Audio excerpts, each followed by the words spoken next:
Bismillahirrahmanirrahim. Assalamualaikum warahmatullahi wabarakatuh. Innal hamdalillah nahmadullah wa nasta'inuhu wa nastaghfiruhu wa nastahdihi wa na'udzu billahi min syururi anfusina wa min sayyiati a'malina. May yahdihillahu fala mudilla lahu wa may yudlilhu fala hadiya lahu. Asyhadu an la ilaha illallah wahdahu la syarika lah wa asyhadu anna Muhammadan abduhu wa rasuluh la nabiyya wa la rasula ba'da. Nusalli wa nusallim ala rasulillah wa nabiyillah Muhammad sallallahu alaihi wasallam wa ala alihi wa ashabihi wa man tabi'ahum bi ihsanin ila yaumil qiyamah. Amma ba'd, qala Allah Ta'ala fi kitabil karim, a'udzu billahi minasyaitonir rajim. Ya ayyuhalladzina amanu taqullaha haqqa tuqatih wa la tamutunna illa wa antum muslimun. Al-ayah. Para jamaah sekalian yang dirahmati oleh Allah Azza wa Jalla, alhamdulillah kembali kita bersyukur kepada Allah Jalla wa Ala atas semua limpahan nikmatnya, khususnya taufiknya, bimbingannya, agar kita senantiasa meningkatkan iman kita dan takwa kita kepadanya. Meningkatkan iman dengan cara mencari ilmunya, meningkatkan takwa dengan cara senantiasa melaksanakan perintahnya dan menjauhi larangannya.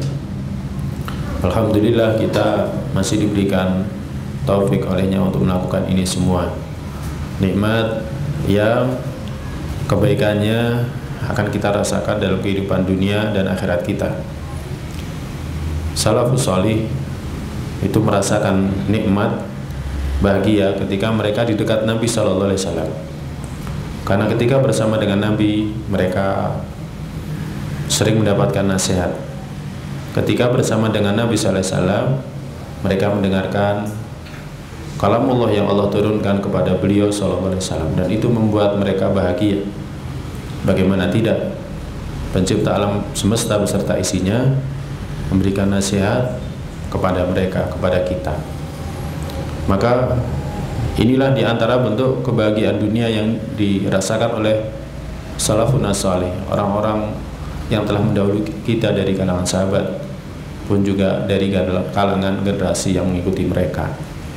Demikian juga dengan ketakwaan kita merasakan kebahagiaan yang tidak dirasakan oleh orang-orang yang ahli dunia, orang-orang yang mencintai dunia.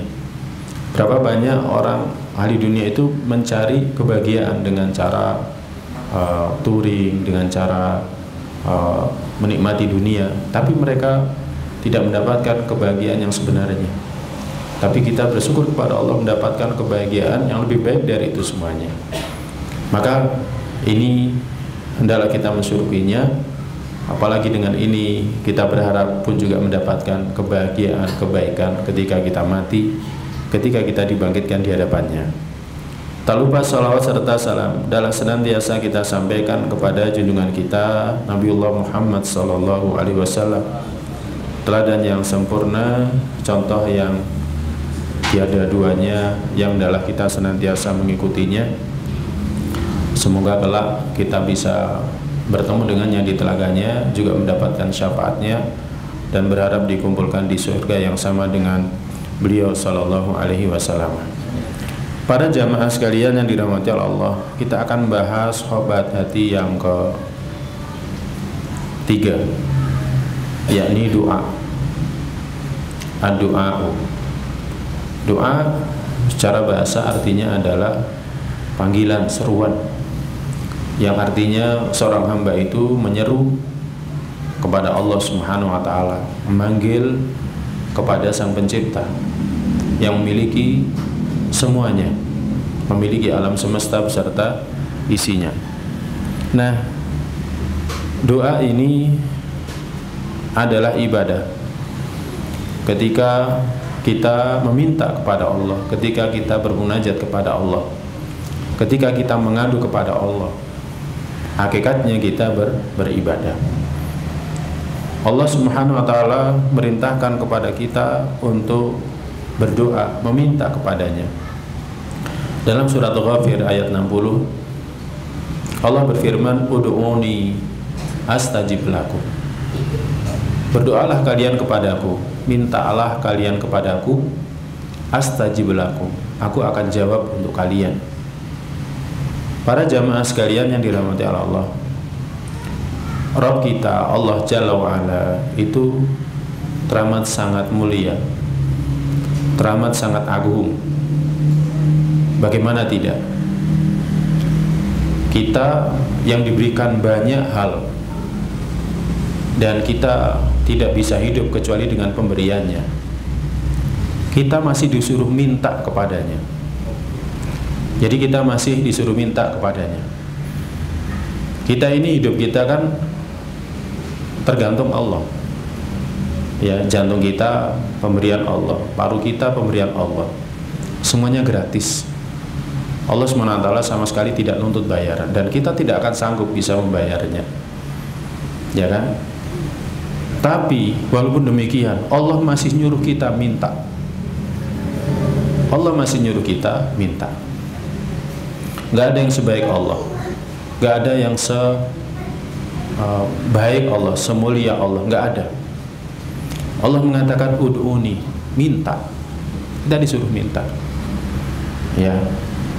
Kalau kita muamalah dengan manusia, ya kan, kita gak akan pernah mendapati ada manusia yang banyak memberikan pemberian kepada kita kemudian berkata minta enggak, ya kan? Karena dia sendiri hakikatnya adalah butuh, sedangkan Allah sama sekali nggak butuh, tapi kita yang butuh. Nah, kemudian Allah Subhanahu wa taala juga menjanjikan dalam surat ini, yakni surat Ghafir ayat 60, astajib lakum, pasti aku jawab. Pasti aku jawab. Kita mau minta apapun, pasti akan dijawab oleh Allah SWT. Ya kan? Apalagi permintaan kita ini seringkali remeh dan temeh. Atau sekiranya kita minta apapun, Allah SWT sanggup, dan kekuasaan Allah tetap tidak akan berkurang. Dalam hadis qudsi disebutkan, ya ibadi law anna awalakum wa akhirakum wa insakum wa jinnakum qamu fi sa'idin wahid. Wahai hamba-hambaku, sekiranya orang-orang dari kalian, yang pertama sampai yang terakhir, manusia dan jin, semuanya berdiri di satu tempat yang luas, kemudian setiap orang minta kepada Allah, fa'ataitu kulla wahidin mas'alata, kemudian aku berikan setiap orang apa yang dia minta. Allah Ta'ala mengatakan mana qasami ma'inti, sedikit pun tidak mengurangi kekuasaanku, nggak berkurang. Jadi ketika kita minta kepada Allah, apa yang Allah miliki nggak berkurang. Nggak seperti kalau kita minta kepada majikan kita, pimpinan kita, ya kan, saya minta sepeda motornya, ya berkurang harta dia. Saya minta ini, ya berkurang harta dia. Tapi Allah enggak. Allah mengatakan mana qasami ma'indi illa kama yanqusul mikhyat idza udkhilal bahr, kecuali perumpamaannya seperti berkurangnya sebuah jarum ketika dimasukkan ke lautan yang luas. Kira-kira berapa yang keluar itu, yang ikut, tetesan air yang ikut. Tapi para ulama ketika menjelaskan hadis ini, mereka menjelaskan itu adalah satu ungkapan yang menunjukkan bahwa sedikit pun enggak berkurang. Ini pada jamaah sekalian yang dirahmati Allah. Makanya kekuasaan Allah yang sangat luas ini, ya kan? Kekuasaan Allah yang sangat luas ini, nggak mungkin Allah nggak akan memberi. Makanya Allah berjanji dalam surat Ghafir ayat 60, astajib lakum, aku jawab. Tinggal kita mau minta atau enggak. Ya, tinggal kita mau minta atau enggak, tinggal kita mau doa atau tidak. Ya, kadang kita masalah sakit saja minta orang lain untuk mendoakan, kan kita sering mohon doanya, kan gitu. Masalahnya kita sendiri minta apa enggak, atau mungkin kadang kita lupa mau doa lupa doanya apa, akhirnya minta orang mendoakan baru ingat doanya apa. Nah kayak gitu ya. Mau misalkan minta saya pengen punya mobil ya, tolong doakan agar saya punya mobil, tapi dia sendiri nggak minta. Dalam misalkan doa-doanya dia nggak minta kepada Allah, ya Allah berikan aku karunia kendaraan, berikan aku rezeki kendaraan yang nyaman, ya Allah berikan aku rumah yang nyaman. Dia sendiri nggak minta, tapi minta kepada orang lain. Jadi minta kepada Allah pasti akan aku jawab, pasti akan aku jawab ya. Jadi jangan sampai kita sering minta orang mendoakan kita, tapi kita sendiri nggak pernah doa kepada Allah Jalla wa'ala. Allah mengancam dalam kelanjutan ayat ini, innalladzina yastakbiruna an ibadati sayadkhuluna jahannama dakhirin. Sesungguhnya orang-orang yang takabur dari beribadah kepadaku, dia akan masuk neraka jahanam selama-lamanya. Dalam ayat ini Allah menyebutkan bahwa orang yang tidak doa kepada Allah, orang yang tidak minta kepada Allah, itu orang takabur.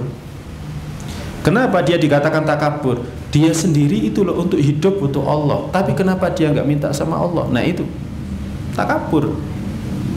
Kita ini untuk hidup butuh Allah, tapi kenapa kita nggak mau doa kepada Allah? Itu namanya takabur, ya kan? Kemudian dalam ayat ini juga disebutkan bahwa doa itu ibadah, karena Allah mengatakan innalladzina yastakbiruna an ibadati, sesungguhnya orang-orang yang takabur dari beribadah kepadaku. Ibadah apa? Yakni ud'uni, minta. Jadi kita minta kepada Allah itu hakikatnya ibadah, ya kan? Hakikatnya ibadah. Bukan hanya sekedar kita sholat, ya kan? Kita ibadah. Bukan hanya sekedar kita puasa, kita ibadah. Kita haji, kita ibadah. Enggak, kita doa adalah ibadah, ya. Sambil kita nyiumi anak kita doakan, barakallah, semoga Allah berkahimu nak.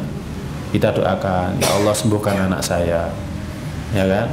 Kita mendoakan, ya Allah jadikan anakku ini anak yang soleh, ya Allah jadikan anakku ini anak yang hafal Al-Quran, ya Allah jadikan anakku ini anak yang berbakti kepada orang tua. Itu ibadah. Ketika itu kita ibadah, ya.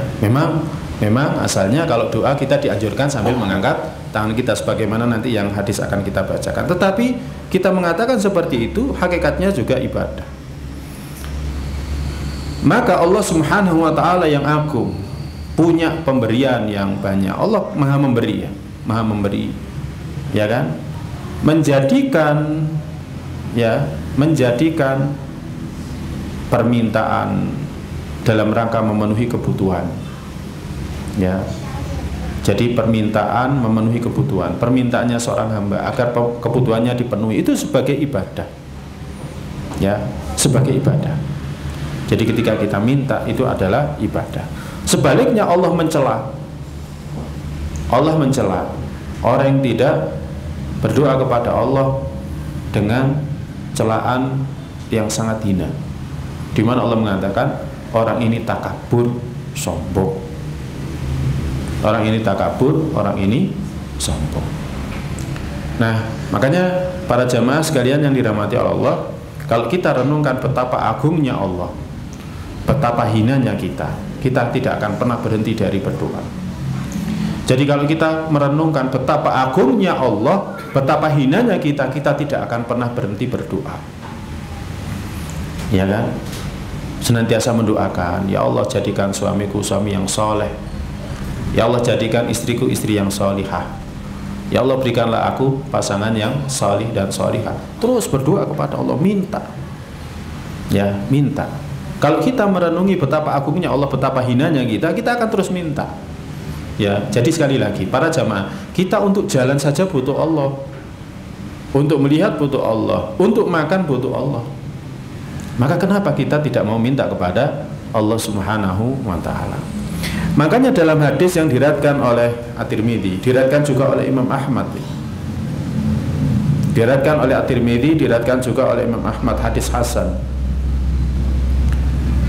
dari Abu Hurairah radhiyallahu ta'ala anhu, bahwa Nabi sallallahu alaihi wasallam bersabda, "Man lam yas'alillaha yaghdab 'alaihi." Siapa yang tidak pernah minta kepada Allah, Allah murka kepada dia. Jadi siapa yang nggak pernah minta kepada Allah, Allah murka. Beda kalau kita sering minta kepada manusia, manusia yang murka. Ya, balik-balik njaluk, titik-titik njaluk. Ya, itu karakteristik manusia. Jadi karakteristik manusia. Karena manusia itu diciptakan dalam keadaan suka keluh kesah, suka bakhil, ya, merasa bahwa harta yang dia miliki itu adalah karena usaha dia, karena milik dia sendiri. Padahal itu sebenarnya adalah titipan Allah Subhanahu wa Ta'ala. Jadi kalau kita minta kepada manusia, manusia akan marah. Semakin kita sering minta kepada dia, akan marah. Tapi sebaliknya, kita nggak pernah minta kepada Allah, Allah murka kepada kita. Allah marah. Ya. Jadi sebaliknya, kalau kita tidak minta kepada Allah, Allah yang murka kepada kita. Maka hendaklah kita minta. Makanya ada seorang penyair yang berkata, dikatakan dalam kitab ini, la tas'alanna bunayya adama hajatan wasalilladhi abwabuhu la tuhjabu Allahu yaghdabu in tarakta su'alahu wa idza sa'alta bunayya adama yaghdabu. Janganlah sekali-kali engkau meminta keturunan Adam satu keperluan, tapi mintalah zat yang pintu-pintunya tidak pernah ditutup. Allah murka ketika engkau tidak memintanya, dan jika engkau minta anak cucu Adam, justru dia yang akan murka.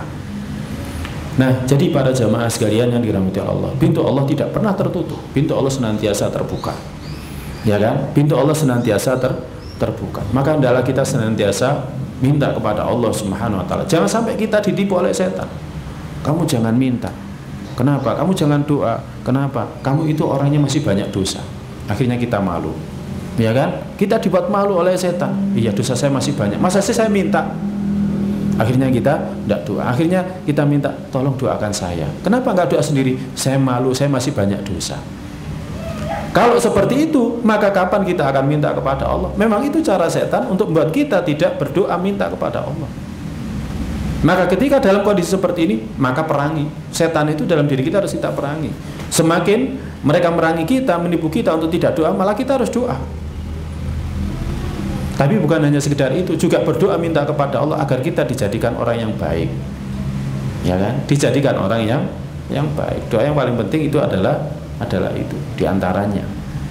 Nah, ini para jamaah. Jadi jangan sampai mau kita ditipu sama setan, ya kan? Mintanya kepada manusia, tidak kepada Allah. Kenapa nggak langsung minta kepada Allah? Ya kan? Kenapa kita langsung senantiasa melalui perantara minta kepada Allah? Memang tidak jadi masalah.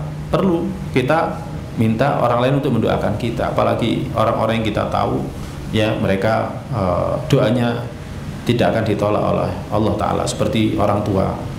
Ya, di antara orang tua kita, doanya yang paling didengar itu adalah ibu kita, ya kan? Demikian juga orang yang salih, ya kan, selama mereka masih hidup di dunia, maka nggak jadi masalah. Pun juga doa seseorang kepada orang lain tanpa sepengetahuannya, ini termasuk doa yang akan dijabahi oleh Allah Subhanahu wa Ta'ala. Nggak jadi masalah, tapi kita sendiri harus berdoa. Nah, Allah Ta'ala berfirman dalam surat An-Naml ayat 62, mengajak kita berpikir, ya, agar kita senantiasa berdoa kepada Allah. Allah mengatakan, amma yujibul muttarra idza da'ahu wa yaksifus su. Adakah siapa yang akan memenuhi orang yang dalam kondisi terjepit ketika dia berdoa kepadanya, ketika dia meminta kepadanya? Dan siapa juga yang akan melepaskan dari keburukan? Ya. Jadi hanya Allah melepaskan kita dari kesulitan kita. Utang piutang, utang nggak selesai-selesai. Doa kepada Allah. Ya. Apa doanya agar tidak terlilit utang? Apa tungane? Allahumma inni a'udzubika minal ma'thami wal maghrum. Ya Allah, aku berlindung kepadamu dari dosa dan lilitan utang. Tapi doa terus, tapi nggak pernah bayar, nggak akan pernah selesai. Nggak pernah selesai. Cuma doa saja, nggak pernah selesai. Utangnya ratusan, tapi nggak pernah bayar. Bayar saja 100. nanti akan mudah. Saya besar 100.000 dulu, akan mudah nanti. Kita iringi dengan doa, kemudian kita iringi dengan usaha, akan dimudahkan oleh Allah. Asalkan kita tulus mintanya kepada Allah, tulus untuk segera melunasi utang kita. Kesulitan, ini kita dalam kondisi kesulitan. Siapa yang akan bisa menutupinya kalau bukan Allah Subhanahu wa taala? Ya kan? Dan ini bentuk ketakwaan, karena Allah juga berjanji, "Wa may yattaqillaha yaj'al lahu makhraja." Siapa yang bertakwa kepada Allah, Allah akan jadikan untuknya jalan keluar. Bayar zuku min haitsu la yahtasib, dan Allah akan berikan rezeki kepadanya dari jalan yang dia tidak sangka-sangka. Jadi yang bisa mengeluarkan kita dari kesulitan kita, kesempitan kita, itu hanya Allah. Dan yang bisa dan kita agar Allah SWT memberikan kepada kita jalan keluar, tidak lain dan tidak bukan kecuali dengan doa. Minta kepada Allah Subhanahu wa taala. Enggak ada lagi selain daripada Allah. Nah, ini para jamaah sekalian yang dirahmati oleh Allah Subhanahu wa taala. Allah sendiri juga menjanjikan. Allah sendiri juga memberitahukannya dalam surat Al-Baqarah ayat 186, di mana Allah berfirman, "Wa idza sa'alaka 'ibadi anni fa inni qarib ujibu da'watad da'i idza da'an." Dan jika hamba-hambaku bertanya kepadamu wahai Muhammad tentang aku, maka sesungguhnya aku itu qarib, maha dekat. Jadi Allah SWT itu maha dekat. Bahkan dalam hadis disebutkan lebih dekat dari tali sendal kita, sangat dekat. Ya, dan Allah mengatakan ujibu da'watad da'i, aku akan memenuhi panggilannya seorang yang memanggilku. Aku akan memenuhi doa orang yang berdoa jika dia berdoa, idza da'ani, jika dia berdoa kepadaku. Jadi ada syaratnya di sini. Syaratnya adalah kita doa dan nggak usah malu-malu. Ya, kita sering kali memang ditipu sama setan untuk malu. Masa sih masalah sepeda motor saja kok minta kepada Allah? Pernah para jemaah minta, ya Allah, sepeda motor kula pun dangu, rusak-rusak. Jenengan sukani sepeda motor sing nyar. Nanti donga kados ngoten. Masalah sepeda motor yang donga. Enggak, kita memang harus doa. Harus doa. Ya kan? Harus doa, harus minta kepada Allah. Ya, sajane gak asal njaluk ya engko dikei. Loh. Bedanya seorang mukmin dengan orang yang tidak beriman itu adalah orang yang beriman itu senantiasa mengadu kepada Allah. Ya kan? Kita jangan mau jadi materialis. Alah gak usah ndonga, sing penting apa? Sing penting kerja. Sing temen budal iso, mulene lek durung wayah mulih aja mulih masih oleh duit akeh. Ya kan? Engko lek oleh ditukokno sepeda motor, itu materialis.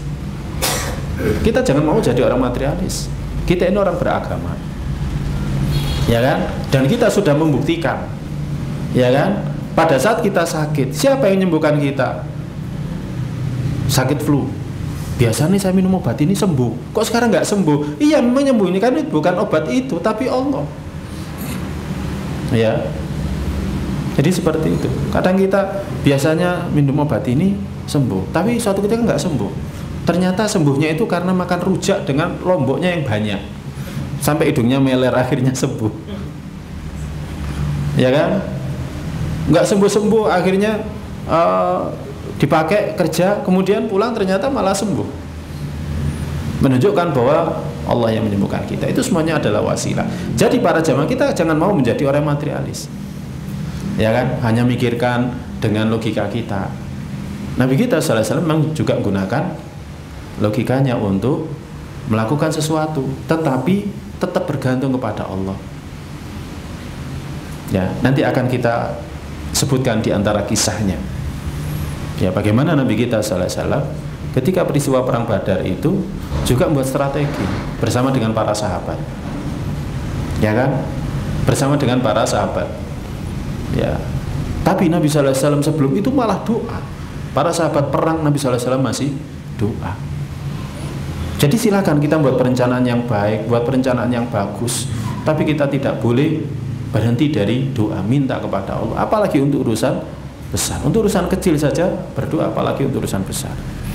Maka ayat ini surat Al-Baqarah ayat 186 menunjukkan bahwa ya kan, Allah itu maha dekat dengan kita. Allah itu akan memenuhi doa kita jika kita berdoa. Syaratnya adalah kita berdoa.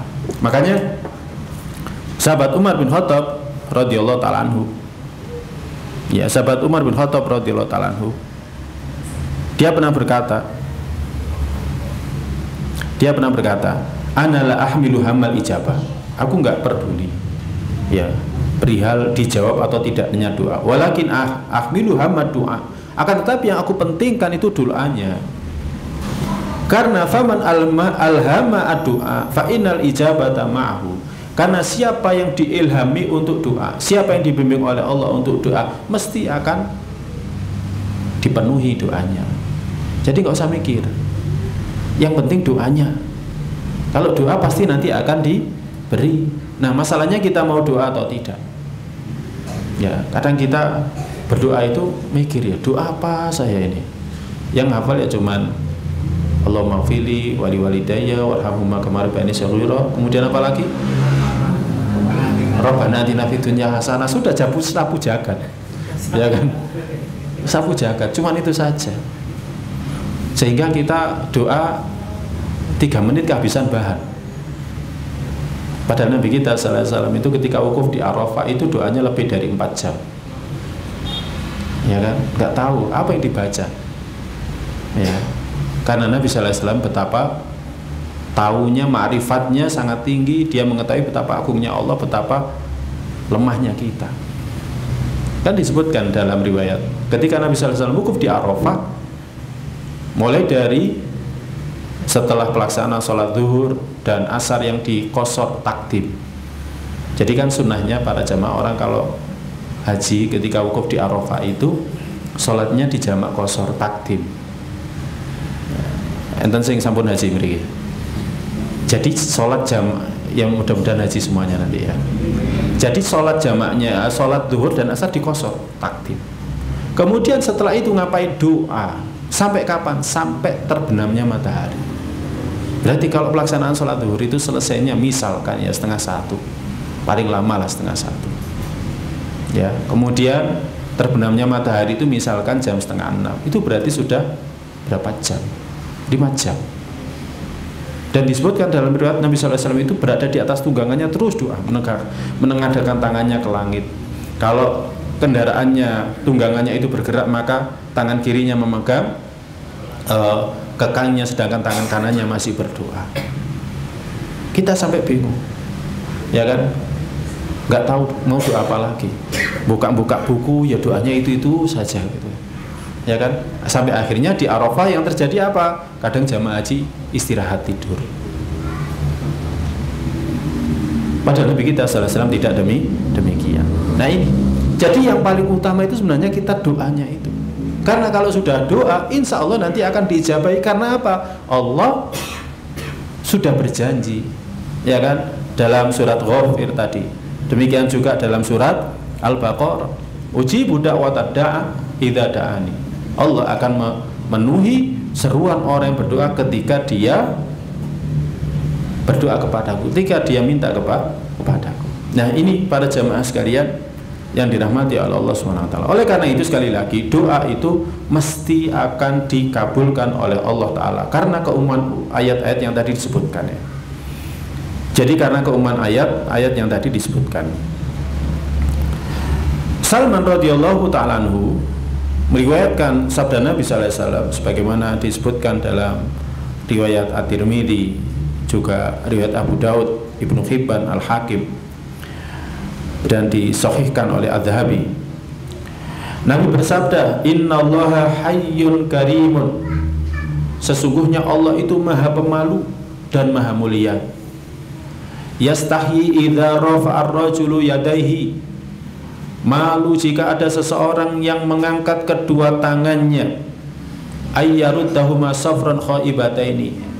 Kemudian ketika dia berpaling dalam keadaan kedua tangannya ini kosong, rugi, tidak ada isinya. Ini menunjukkan bahwa orang doa itu asalnya adalah dengan mengangkat tangannya. Tapi tidak semua doa kita mengangkat tangan kita. Ya kan? Terkadang ada doa dengan cara mengangkat tangan setinggi-tingginya ketika kita berdoa dengan doa istisqa ya, salat istisqa. Atau dengan mengangkat tangan. Ya, dengan mengangkat tangan. Dengan menunjukkan jari. Makanya ketika tahiyat awal ataupun tahiyat akhir kan kita seperti ini. Ya kan? Nah, tetapi kita kembali kepada hadis ini. Hadis ini menjelaskan bahwa Allah itu hayyun, maha pemalu. Kenapa Allah maha pemalu? Karena Allah itu maha kaya. Allah itu maha kaya. Dan kalau kekayaan Allah diminta oleh kita hamba-hambanya, sedikit pun gak akan berkurang kekayaan Allah. Makanya kalau Allah gak ngasih itu malu. Jadi Allah SWT kalau tidak ngasih itu malu. Ya, ada orang kaya, kaya. Mungkin sak Singosari inilah ya, kaya. Teng mriki badhe enten poso, mboten enten toyone. Waduh gak kei ya sungkan. Jadi sungkan, ngatasi dijaluki banyu ae. Wis kono air mineral piro? 10 dus. Wis 20 dus, nah kayak gitu. Malu, dimintai 10 dus dikasih 20 dus. Dimintai 10 dus ngasih 10 dus ya malu karena orang kaya. Apalagi Allah yang kekayaannya itu, ya kan? Ya kita semuanya mengetahuinya. Allah maha pemalu, lagi maha mulia, suka memberi. Yastahi, malu kepada seorang hamba ketika dia mengangkat kedua tangannya, kemudian kedua tangannya ini dalam keadaan kosong, nggak ada isinya. Ya malu. Sehingga di sini menguatkan sabda Nabi SAW sebelumnya, ya surat Al-Baqarah, demikian juga dengan surat Ghafir tadi, bahwa kalau kita minta itu pasti akan diberi. Ya, kalau kita minta mesti akan diberi. Itu sudah jaminan Allah Subhanahu wa taala. Jadi para jamaah sekalian yang dirahmati Allah, ini sudah dijamin oleh Allah Subhanahu wa taala. Akan tetapi tidak setiap yang kita minta itu mesti diberikan seperti yang kita minta. Ya contoh gampangnya lah, kalau kita misalkan sebagai seorang bapak itu ya, Pak, tukokno HP Pak. Anaknya bilang gitu. Ya, tukokno HP sing ono layar sentuhe, incine sekian, ya kan mereknya ini, ya kan, pokoknya kudu ditukokno Pak. Apa kita akan senantiasa memenuhi apa yang dibutuhkan oleh anak kita? Enggak. Ya kan? Kadang kita masih mikir gini, ya, sik ta sampean tuku HP kate gawe opo? Mek gawe telepon, lek telepone ya HP biasa iku lho sing gak ono sentuh-sentuhane iku. Ya kan? Pencet-pencet nomor telepon kan sudah, kan kebutuhannya untuk telepon kan? Enggak Pak, saya kebutuhannya pengen browsing. Oh browsing. Itu kan HP 2 jutaan kan saged. Pokoknya saged browsing. Kayak gitu. Enggak, pokoknya benar iki. Artinya apa para jamaah? Orang tua itu kan lebih pengalaman dari anaknya. Tidak semua yang dibutuhkan anaknya itu akan dipenuhi. Allah itu maha tahu apa yang baik untuk kita dan apa yang tidak baik untuk kita. Maka harus husnudzon. Nah ini sisi lain dari doa. Ya, yang jelas Allah pasti akan menjawab doa kita. Allah pasti akan memberi apa yang kita minta. Akan tetapi, ya kan, kita nggak bisa maksa kepada Allah. Nggak bisa maksa. Ya Allah, saya minta ini, harus dikasih ini. Nggak bisa maksa. Ya, nggak boleh maksa. Nah itu. Abu Sa'id Al-Khudri radhiyallahu ta'ala meriwayatkan Nabi SAW bersabda dalam hadis yang diriwayatkan Al-Hakim, ya, diriwayatkan oleh Al-Hakim. Juga ada riwayat yang lain yang menguatkan. Nabi bersabda, "Ma min muslim yang bidakwati." Tidaklah seorang muslim berdoa dengan satu doa, laisa biha ithmun wala qati'atur rahim. Tidak ada unsur dosa di dalamnya, tidak juga putus silaturahim. Ini menunjukkan bahwa doa apapun itu akan dijawab selama tidak mengandung unsur dosa. Ya, mengandung unsur dosa. Ya Allah, berikanlah saya kesuksesan dengan saya bahasa Jawa ini, bahasa Indonesia ya Allah berikanlah aku ya keuntungan dengan aku naruh uang ini, semoga saya dapat budikannya. Itu dosa, karena apa? Judi. Demikian juga qati'atur rahim. Jadi selama doa itu tidak mengandung unsur memutuskan rahim, ya memutuskan rahim. Pada intinya kita ingin memutus rahim kita. Illa atahullahu biha, kecuali Allah akan memberinya. Ihda talatin, dengan 3 bentuk. Jadi kalau kita berdoa dengan satu doa tidak ada unsur dosa di dalamnya, tidak juga memutus silaturahim, kecuali Allah akan beri dengan 3 bentuk. Ya, dengan salah satu dari 3 bentuk ini. Ayu ajila lahu da'watan. Bisa saja Allah akan menyegerakan atau memberikan apa yang dia minta. Jadi dia minta, ya Allah berikan saya kelulusan, ya kan, untuk bisa kuliah di tempat ini. Ya Allah berikanlah saya kebaikan untuk kerja di tempat ini. Bisa saja langsung diberi oleh Allah SWT. Wa imma ayyudakhiraha lahu fil akhirah. Bisa juga Allah simpan, ya kan, apa yang kita minta itu, ya kan, dalam kehidupan Allah nggak beri. Wa imma ayyasrifa anhu minasu'i mithlaha. Bisa juga Allah SWT palingkan dia dari keburukan dari yang dia minta itu, sehingga Allah berikan yang lain. Jadi ada 3 bentuk. Bisa saja kita minta langsung diberi oleh Allah. Kita misalkan mau masuk kerja, ada panggilan di suatu perusahaan misalkan, kita istikharah, ya kita istikharah. Ternyata kita dapat firasat misalkan. Perasaan kita pernah kerja di tempat itu, akhirnya diterima di tempat itu di antara bentuk diterimanya doa, diijabahinya doa. Jadi langsung apa yang kita minta diberi. Atau bisa saja Allah SWT tidak memberikannya. Ya kita ingin kerja di perusahaan ini, perusahaan itu dan lain sebagainya, tapi di sisi lain kita tetap wirausaha, wira swasta. Ya kan? Ternyata nggak diterima di mana-mana, akhirnya wira swastanya jalan. Jadi apa yang kita minta itu tidak di. Atau bisa saja Allah SWT memalingkan dari yang kita minta, kemudian diberikan yang lain. Kita nggak diterima di tempat itu, tapi diterima di tempat yang lain. Karena Allah Maha tahu, kalau kita diterima di tempat itu, ya kan, mesti kita akan mendapatkan satu keburukan. Nah, pada prinsipnya para jamaah, ketika kita minta kepada Allah harus husnuzon. Apapun yang Allah pilihkan itu baik. Makanya sebenarnya sebaik-baik di antara doa yang baik itu adalah kita istikharah. Ya, istikharah. Istikharah itu bukan hanya menentukan pilihan. Ketika pilihannya cuma satu, ya kita minta kebaikan. Kalau ternyata nanti kita mendapatkan apa yang kita istikharah, kita minta kebaikan dari yang kita minta ini. Kita mau dagang di tempat ini misalkan, ya kan? Kita istikharah. Ya Allah, Allahumma inni astaghfiruka. Ya Allah, aku mohon kebaikan ya kepada Engkau. Bi'ilmika, dengan ilmu. Wa astaghfiruka bi qudratika. Aku mohon kuasamu, ya kan, agar Kau kuasakan aku mendapatkan ini. Ya kan, kuasa aku berfatikal adik. Aku minta dari karunia-Mu yang aku. Ya Allah, jika aku dagang di tempat ini itu baik, ya kan, maka berikan aku kebaikan, keberkahan dan lain sebagainya. Nah, semisal kita akhirnya dagang di tempat itu, ya sudah. Buat dari doa kita itu adalah kita akhirnya ditakdirkan di tempat itu, dan itu baik.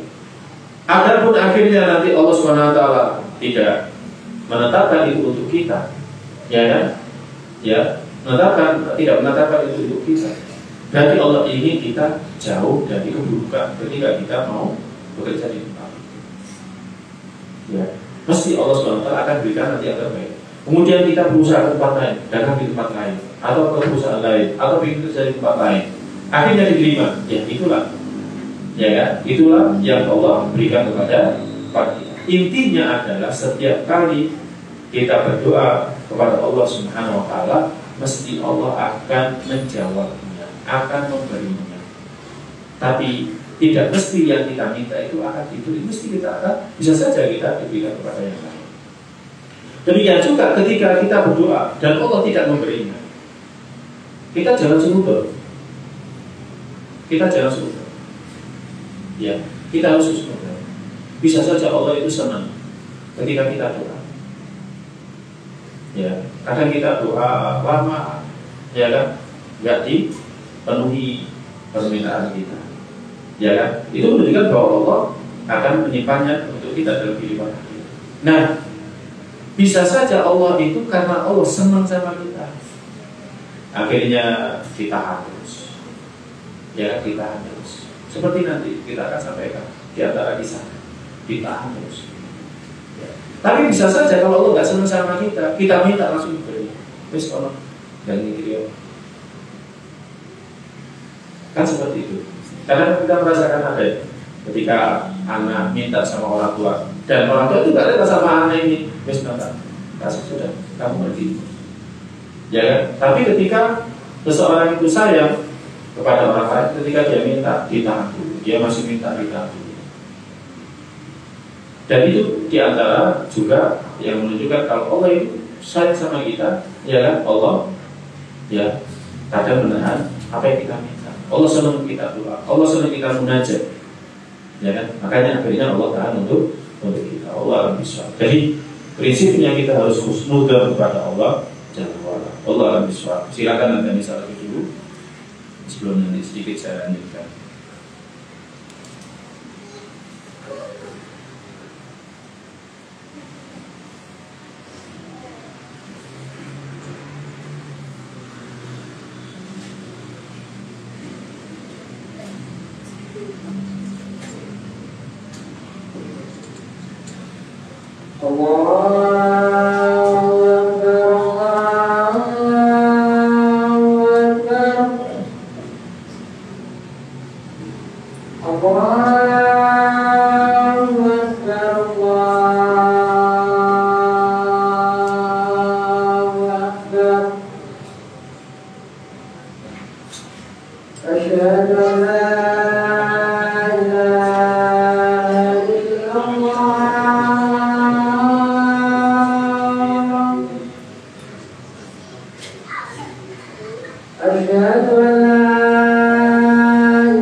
Baik, kita lanjutkan sedikit. Para jemaah sekalian yang dirahmati Allah, dan doa ini adalah senjatanya seorang mukmin. Ini senjata yang akan menyertai seorang mukmin ketika menghadapi segala macam masalah. Ya, dan para nabi itu memberikan contoh teladan bagi kita, dan Allah abadikan mereka semua. Contohnya adalah Nabi kita SAW pada saat peristiwa perang Badar. Jadi pada saat peristiwa perang Badar, ya Nabi tahu bahwa Nabi SAW sejak awal itu sudah diberikan janji oleh Allah bahwa Nabi akan bisa mendapatkan salah satu dari dua kelompok ini. Kalau nggak kabilah dagangnya Abu Sufyan, maka akan dapat pasukan yang sedang bergerak dari Mekah menuju ke Badar. Ya, karena aslinya Nabi dan para sahabat itu bukan ingin perang. Asalnya Nabi SAW dan para sahabat itu ingin mencegat kabilah dagang Abu Sufyan yang di situ ada kekayaannya penduduk Mekah sebagai balasan. Karena mereka telah menjarah hartanya orang beriman ketika sudah dari Mekah ke Madinah. Ya. Kemudian ketika kabilah dagangnya Abu Sufyan ini tahu kalau Nabi SAW itu mau mencegat ya kafilah dagangnya mereka, akhirnya Abu Sufyan kirim suruhan untuk memberitahukan kepada orang-orang Mekah. Akhirnya mereka langsung mobilisasi sampai 2.000 orang untuk berperang melawan Nabi, mengamankan harta mereka. Nah ternyata kafilah dagang Abu Sufyan luput dari kejadian Nabi SAW. Kemudian setelah itu Nabi bermusyawarah dengan para sahabat. Ini bagaimana? Ya, sampai akhirnya para sahabat memutuskan apa yang diputuskan Nabi, mereka semuanya akan taat. Kemudian Nabi beritahukan bahwa Allah telah menjanjikan kepada Nabi SAW salah satu dari dua kelompok. Akhirnya para sahabat pun terus melanjutkan perjalanan kepada untuk menyambut pasukan dari Mekah yang jumlahnya 3 kali lipat, persenjataannya jauh lebih kuat. Ya. Nabi dan para sahabat tidak punya niatan perang, tapi orang-orang Mekah sudah dari awal punya niatan perang. Nah, ketika pertama kali perang berkecamuk, ya Nabi SAW sama sahabat Abu Bakar tetap di pos komandonya, doa. Doanya itu diabadikan dalam kitab Sahih Muslim. Jadi Nabi SAW berdoa, Allahumma anjis lima wa'atani, Allahumma atini ma wa'atani. Ya kan, Allahumma itu hadil isaba min ahli Islam atau bagi ya Allah, tunaikan apa yang kau telah janjikan kepadaku, berikan apa yang telah kau janjikan kepadaku. Ya Allah, jika kelompok dari ahli Islam ini dia akan binasa, engkau tidak akan disembah di muka bumi. Itu terus dibaca oleh Nabi SAW. Dibaca oleh Nabi SAW, dan sampai ketika selendangnya jatuh, Abu Bakar ambil. Kemudian Abu Bakar mengatakan, ya Rasulullah sudah cukup ya Rasulullah doa Anda. Tapi Nabi tetap gak berhenti dari itu. Nabi SAW terus berdoa sampai akhirnya ketika turun firman Allah surat Al-Anfal 9, baru Nabi berhenti dari doa. Ya, surat Al-Anfal itu kita staghithuna rabbakum fastajaba lakum anni mumitukum bi alfin minal malaikati murdifin. Ingatlah ketika kalian semuanya mohon pertolongan dalam kondisi sulit. Bagaimana enggak sulit? Ya kan, pasukan yang sepertiga melawan 3 kali lipat dari jumlahnya, ya kan, persenjataannya enggak lengkap, mereka niatnya bukan perang. Maka Allah mengatakan fastajaba lakum. Maka Allah memenuhi doa kalian. Allah mengatakan anni mumitukum bi alfin minal malaikati murdifin. Aku kirimkan kepada kalian 1.000 malaikat yang datang secara berturut-turut. Nah setelah turun ayat ini, Nabi SAW menunjukkan kepada Abu Bakar itu lihat malaikat Jibril bersama dengan 1.000 orang malaikat turut berperang bersama kita. Baru Nabi SAW keluar dari pos komandonya kemudian perang. Jadi seperti itu. Jadi walaupun kemenangan itu di depan mata, tapi Nabi SAW tetap doa. Kita pun seharusnya seperti itu. Ya usaha sepertinya usahanya ini mendatangkan kesuksesan. Kita nggak boleh berhenti dari doa. Tetap harus doa. Sampai kapan? Sampai betul-betul sukses. Ya, kita nggak boleh berhenti dari doa. Karena bisa saja Allah balik. Kesuksesan yang sudah berada di depan mata itu berubah menjadi musibah. Contohnya sudah ada perang Uhud. Perang Uhud itu fase pertama kaum muslimin menang, tapi akhirnya berubah pada fase kedua. Sebabnya apa? Maksiat. Ya, memikirkan dunia. Nah ini. Kemudian ada juga doanya Nabi Allah alaihissalam. Ya, dalam surat Al-Anbiya ayat 83, Allah mengabadikan kisahnya Ayub. Ayub idnada rabbah. Dan ingatlah Ayub ketika dia berseru, ketika dia menyeru Tuhannya, dia mengatakan anni masani duru anta arhamur rahim. Sesungguhnya aku wahai Tuhanku ditimpa penyakit Ya, wa anta arhamur rahimin, engkaulah zat yang maha pengasih dari semua yang pengasih. Ya, maha penyayang dari semua yang penyayang. Disebutkan pada zaman Nabi Ayub alaihissalam itu sakit. Ya, sakit yang tidak ada obatnya. Jadi sakit yang tidak ada obatnya. Ketika istrinya ya kan beritahukan, memberikan saran, kenapa nggak minta kepada Allah, nggak berdoa? Nabi Ayub alaihissalam malu. Kenapa? Saya 70 tahun diberikan sehat. Ya, masa diberikan sakit sedikit saja langsung minta sembuh.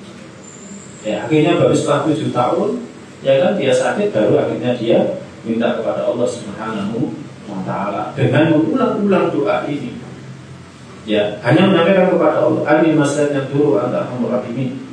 Ya Tuhanku, sesungguhnya aku telah dibawa penyakit dan Engkau adalah Tuhan yang maha penyayang di antara semua yang penyayang. Diulang-ulang terus. Ya, Nabi Ayub nggak putus asa dari doa. Sampai pun ketika hartanya sudah habis, ya sampai pun ketika ya keluarganya ya mati semua, tinggal istrinya yang masih setia untuk menemani dia. Tapi Nabiullah Ayub alaihissalam masih terus berdoa. Sampai akhirnya Allah SWT berikan kesembuhan kepadanya.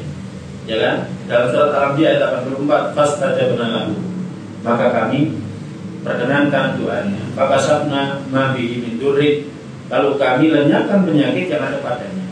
Wa atainahu ahlahu wa mithlahum ma'hum, dan kami kembalikan keluarganya kepadanya, dan kami lipat gandakan bilangan mereka rahmatan min indina, sebagai kasih sayang dari sisi kami, wa dzikril abidin, dan menjadi peringatan bagi semua yang menyembah Allah. Siapapun yang menyembah Allah itu bisa seperti ini, bisa. Asalkan mau doa atau tidak. Asalkan mau doa atau tidak. Dan mukjizat Nabi Ayub itu adalah ya ini. Ya, ketika kaumnya mengatakan ini semuanya karena dosanya Ayub, ya kan, akhirnya dia seperti ini. Nabi Ayub hanya mengadu kepada Allah, doanya kepada Allah. Sampai akhirnya ketika dia disembuhkan dari penyakitnya, istrinya sendiri panik. Ya, panik. Ya, istrinya sendiri panik. Ketika datang menemui, dicari-cari mana suaminya. Akhirnya tanya kepada pemuda yang nampak ini. Ya kan, apakah kamu melihat ada orang yang tadi di sini sakit ini. Tadi ada di sini, kok sekarang nggak ada. Ya kan? Akhirnya baru dia nyadar yang dia cari itu suaminya. Orangnya jadi tampan. Ya kan? Nah ini. Demikian juga kisahnya Nabi Yunus yang terus berdoa, ya Allah berikan dalam surat Al-Anbiya ayat 87, di mana Nabi Yunus ini mendapatkan musibah yang belum ada padanannya sampai saat ini dan sampai hari ini. Karena yang menerima musibah-musibah seperti ini hanya Nabi saja. Ya, kalau kita masuk ke perut ikan ya mati langsung. Ya, mau coba? Nggak usah dicoba ya. Karena Nabi Yunus juga nggak coba. Jadi Nabi Yunus alaihissalam ya disebutkan kisahnya, dia itu berada di dalam perut ikan. Dalam perut ikan itu dia hanya mengulang-ulang, la ilaha illa anta subhanaka inni kuntu minadz dzalimin. Tidak ada yang berhak disembah kecuali Engkau. Aku termasuk Engkau ya Allah, aku termasuk orang zalim. Kenapa Nabi Yunus termasuk orang zalim? Karena dia meninggalkan kaumnya. Ya kan? Kaumnya diingatkan, didakwahi, enggak juga mengindahkan, enggak juga memperhatikan, dan sudah tinggal habis, ya kan? Karena kan kita seperti itu, ya. Kita seperti itu, jenuh, bosan, ya kan? Diingatkan balik-balik terus tinggal, anaknya diingatkan balik-balik ditinggal. Padahal kita itu sudah ada jodoh. Bagaimana sabarnya Nabi Nuh alaihissalam mendakwah putranya, ya kan? Bagaimana sahabatnya Nabi Nuh alaihissalam, Nabi Lut alaihissalam dakwahi istrinya. Ya kita harus sabar, ada contohnya. Nah sama Nabi itu juga seperti itu. Akhirnya dia dicoba oleh Allah, diuji oleh Allah dengan masuk ke dalam perut ikan.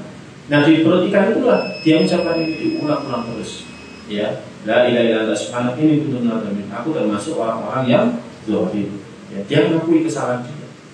Nabi Adam alaihissalam ketika dia diturunkan dari surga, itu dia doanya hanya Rabbana dzalamna anfusana wa illam taghfir lana wa tarhamna lanakunanna minal khasirin. Itu selama 3 tahun disebutkan, ya. Ibnu Qudamah menyebutkan dalam kitabnya. Jadi itu saja, nggak ada ibadah lainnya. Cuma mengucapkan itu sambil nangis. ya nangis tadi di surga enak, ya kan, di bumi segala satunya harus apa, nanam dulu, ya mau makan pisang nanam dulu, mau makan biji-bijian harus nanam dulu dan lain sebagainya, mau makan daging kambing ya harus ternak dulu, kan kayak gitu, beda dengan surga. Nah, akhirnya setelah Nabi Ibrahim SAW berdoa, akhirnya Allah mengatakan dalam surat Al-Anbiya ayat 88, fastajabna lahu, maka kami perkenankan doanya, wa najainahu minal ghammi, dan kami selamatkan dia dari kedukaannya, kadzalika nunjil mu'minin. Demikian juga kami akan selamatkan orang beriman. Yang kekal penting di garis bawah ini. Wa kadzalika nunjil mu'minin. Demikian kami selamatkan orang beriman. Siapapun yang beriman kepada Allah itu pasti bisa diselamatkan, seperti halnya Allah menyelamatkan Nabi Yunus alaihissalam. Tinggal kita mau percaya atau tidak. Karena tinggal kita mau percaya atau tidak. Jadi seperti itu. Nah ini. Jadi para jamaah, para nabi, para rasul pun juga senantiasa doa. Nabi Ibrahim ada doanya yang diabadikan, ya kan? Ya, ada doanya seperti ketika mendirikan bangunan Ka'bah, dia mengatakan Rabbana taqabbal minna innaka antas samiul alim wa tub alaina innaka antat tawwabur rahim. Kemudian doanya bersama anaknya Rabbana ja'alna muqimas sholati wa min dzurriyyatina, ya, dan masih banyak lagi yang lainnya. Jadi para nabi, para rasul itu juga doa. Nabi Musa itu juga doa. Ketika dia sudah nolong dua putrinya Syuaib, dia berteduh, kemudian dia berdoa, ya kan, mengadu kepada Allah. Ya, setelah mengadu itu akhirnya datang rezeki. Rezekinya apa? Salah satu putri Nabi Syuaib datang, undang, Anda diundang sama Bapak. Setelah kelaparan, ya kan, akhirnya ada yang undang, bahkan nawari putrinya lagi. Nah, jadi seperti itu. Buat dari itu, mungkin ini yang bisa kita kaji. Insya Allah pada pertemuan yang akan datang saya akan bahas khusus ada pada doa ya. Jadi pembahasannya insya Allah agak banyak sedikit ya. Yang ini ada pada doa, insya Allah satu sesi dengan izin. Ada yang mau ditanyakan dari yang sudah kita sampaikan? Ini ada pertanyaan yang sudah masuk, Ustaz. Pertanyaan pertama, apakah boleh kita ikut mengaminkan setiap doa yang dipimpin secara bersama? Misal ketika ada acara, ketika selesai sholat maghrib di sebagian masjid dan lain-lain. Baik, Bismillahirrahmanirrahim. Ya.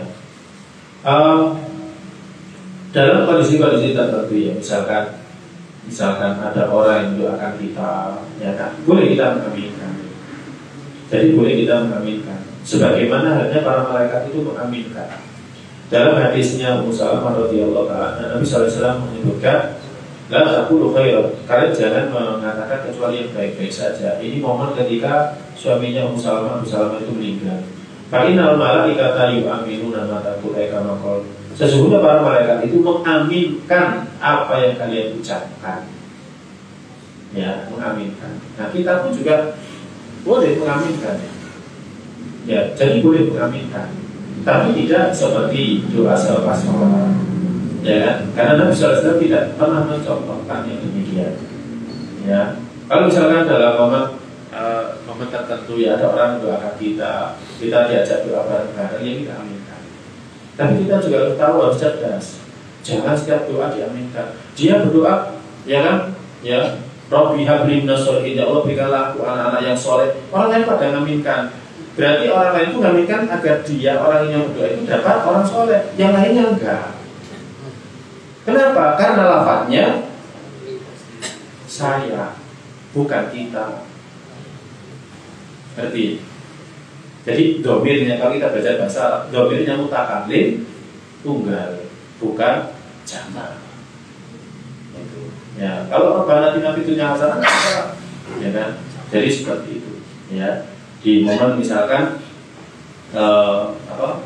ada orang mau berangkat haji gitu kan, kita doakan, ya kan, kita doakan. Jadi seperti itu. Jadi para jamaah sekalian yang dirahmati Allah, ya boleh ya sesekali pada momen-momen tertentu, tapi tidak semuanya ya. Selepas sholat Nabi sallallahu alaihi wasallam tidak pernah mencontohkan yang demikian. Kalau bisa ada lagi mau. Pertanyaan kedua, apakah ide untuk melakukan kebaikan baik dalam urusan akhirat atau dunia itu datangnya dari diri kita sendiri atau datang dari Allah?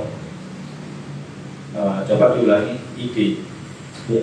Apakah ide untuk melakukan kebaikan baik dalam urusan akhirat atau dunia itu datangnya dari diri kita sendiri atau datang dari Allah? Baik, Bismillah, salatu wassalamu ala Rasulillah. Ketika ingin melakukan perbuatan baik, apakah itu dari diri kita ataukah dari Allah Subhanahu wa Ta'ala? Para jamaah sekalian yang dirahmati Allah, ini kaitannya dengan kehendak Allah ya.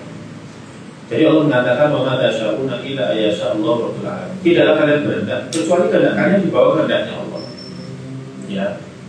Jadi ketika kita misalkan mau ngaji, ya, kita mau ngaji, ya kan? Allah juga akan berikan kepada kita taufik untuk ini.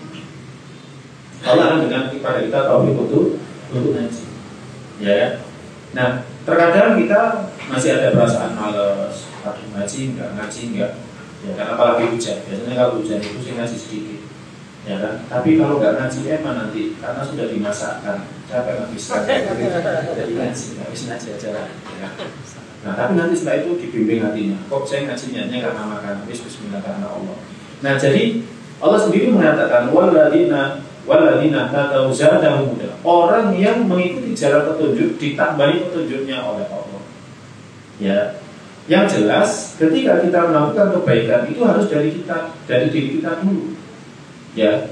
Jadi dari diri kita dulu, ya. Ketika kita punya keinginan melakukan kebaikan, Allah SWT akan bimbing kita. Allah SWT akan bimbing kita. Tapi kalau kita tidak punya keinginan untuk melakukan kebaikan, Allah tidak akan bimbing kita. Allah akan biarkan kita, ya. Allah akan biarkan kita, ya kan? Jadi seperti itu. Nah, tetapi memang ada kondisi-kondisi di luar keumuman. Jadi awal mula itu harus dari diri kita dulu, ya, harus dari diri kita. Tapi ada kondisi di luar keumuman. Ya bisa saja Allah menghendaki, ya kan? Tiba-tiba orang itu berubah 100%, ya kan? Ini berarti di luar keumuman. Tetapi dalam kondisi umum harus diri kita dulu, ya. Ya, mengikuti jalan hidayah, akhirnya Allah nanti akan menolong kita, ya kan?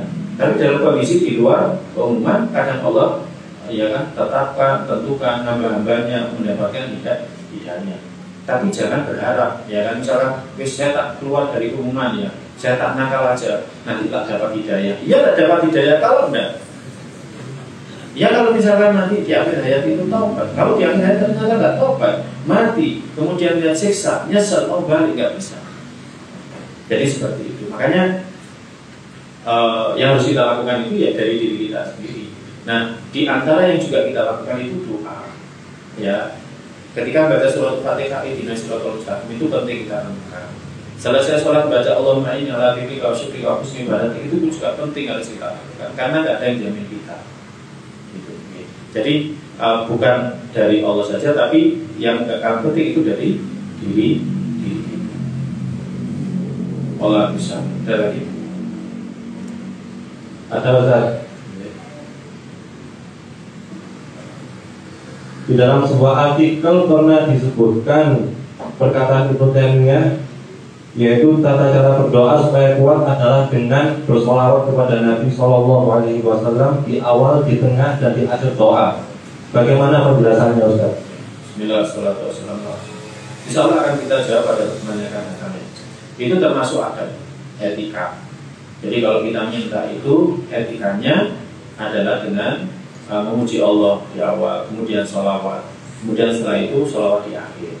Ya, ada beberapa macam ya. Ada yang sholawatnya di depan saja, tapi yang sempurna sholatnya di depan sama di akhir. Ya, insya Allah nanti detailnya akan kita bahas pada pertemuan yang akan datang. Pertanyaan keempat, Ustaz izin bertanya. Tiap kali saya mau berdoa meminta dunia, misal ingin punya mobil, rumah, dan lain-lain, itu selalu berpikir apalah arti kekayaan dunia. Takut menjadi orang yang tidak bersyukur. Akhirnya tiap kali mau berdoa meminta dunia, selalu saya ganti dengan doa meminta surga kepada Allah. Apakah pola pikir saya seperti ini salah? Ya. Bismillah, salatu wassalamu ala Rasulillah. Orang punya dunia itu nggak salah ya. Yang salah itu yang nggak zuhud. Jadi orang punya dunia itu nggak salah. Yang salah itu adalah yang nggak zuhud. Nggak zuhud itu apa? Ya kan? Ya, seperti kalau sholat kita mikirkan sebentar lagi nanti saya tidur. Akhirnya pada sholat langsung buka HP. Ya itu sudah akhirnya hidup dia itu, bahkan ibadah dia itu senantiasa terikat dengan dunia. Mobilnya serempetan, waduh sakitnya sampai di hati. Padahal cuma serempetan, ya kan? Serempetan ada bisa sedikit itu, sakitnya sampai di hati. Yaitu karena dunia ada pada dirinya. Dunia itu letakkan di tangan, tapi jangan di hati. Jadi dunia itu letakkan di tangan, jangan di hati. Aduh, kacamatanya diinjak anak, sakitnya setengah mati, marah. Ya. Jadi itu dunia ada di hati. Dunia jangan di hati, di tangan saja. Itu zuhud namanya. Ya, yang di hati kita itu adalah akhirat. Jadi boleh kita punya kekayaan itu boleh. Apalagi kalau kekayaan itu kita gunakan untuk kata boleh. Tidak jadi masalah. Ya kan? Memang sebaik-baik doa itu adalah doa yang diajarkan oleh Nabi. Ya kan? Sebaik-baik doa itu adalah doa yang maksud dalam Al-Quran ataupun dalam hadis Nabi SAW. Tapi boleh kita doa selain daripada itu. Saya umumkan saja, itu pernah menyebutkan ketika kita sujud, kalau engkau sujud di sholat fardu, ya kan, atau sholat sunnah, perbanyaklah doa dalam urusan dunia atau urusan akhirat, ya semuanya baik. Sampai pun dalam urusan dunia, daqullaha wa anta sajid, engkau berdoa kepada Allah ketika kamu sujud, itu baik. Ya anak doa nafsu ibadah, karena doanya sendiri itu ibadah. Ya, seperti Allahumma kafir mali, ya Allah banyakkan hartaku. Allahumma hayyi sakanan jabilan, ya Allah sediakan untukku rumah yang indah. Allahumma hayyi sayyaratan murihatan, ya Allah karuniakan aku kendaraan yang nyaman. Boleh. Boleh. Tapi kalau sholat wajib kan harus ikuti imam.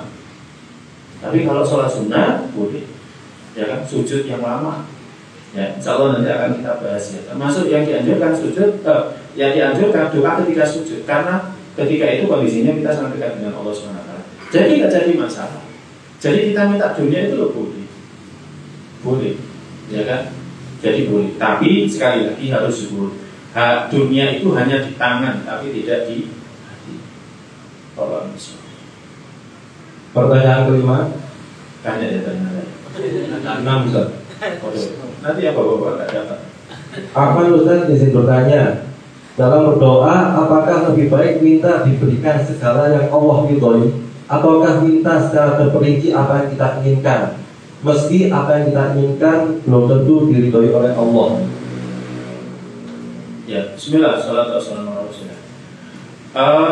Kita boleh ya minta secara global, itu boleh. Rabbana atina fid dunya hasanah wa fil akhirati hasanah, itu sudah satu jagat. Tapi masalahnya kalau kita doa Rabbana atina fid dunya hasanah wa fil akhirati hasanah, itu berapa detik kita doanya, seolah kita nggak butuh sama Allah. Padahal fid dunya hasanah itu kan banyak ya. Ya, bangun tidur, mata bisa melihat, telinga bisa mendengar, kaki bisa berjalan, itu fid dunya hasanah.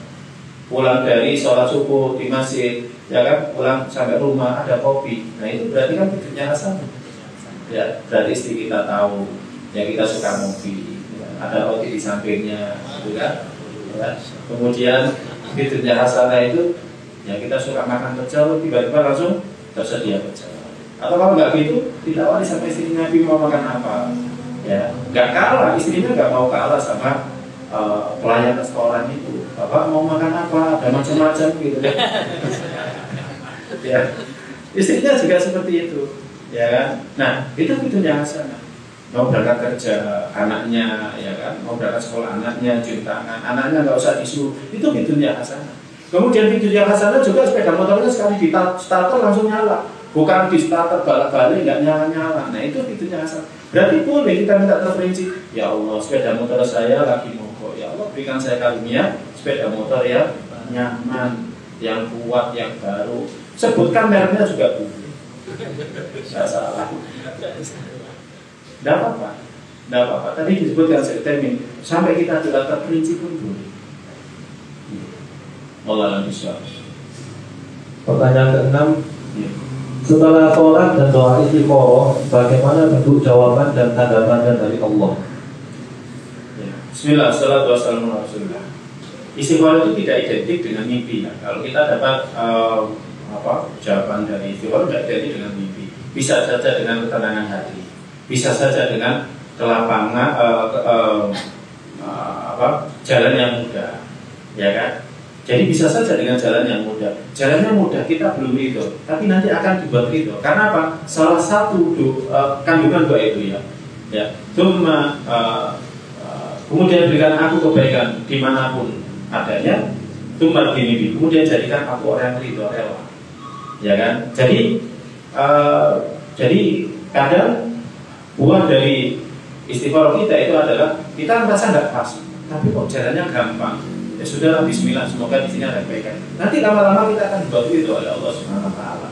Jadi nggak identik dengan mimpi ya. Bisa saja dengan mimpi, ya bisa saja dengan hati yang lapang, hati yang kuat, bisa saja dengan jalan yang gampang. Ya, jadi seperti itu. Wallahu a'lam. Sudah habis. Baik, sudah cukup ya Bapak-bapak, nggak usah tanya. Karena kalau teruskan tanyanya nanti sampai malam. Ya, semoga yang sedikit ini bermanfaat dan terus membuat kita bersemangat untuk berdoa minta kepada Allah Jalla wa'ala. Allahumma inna nas'aluka ilman nafi'an wa rizqan thayyiban wa amalan mutaqabbalan. Kita akhiri dengan doa penutup majelis. Subhanallahumma wa bihamdika asyhadu an la ilaha illa anta astaghfiruka wa atubu ilaik. Assalamualaikum warahmatullahi wabarakatuh.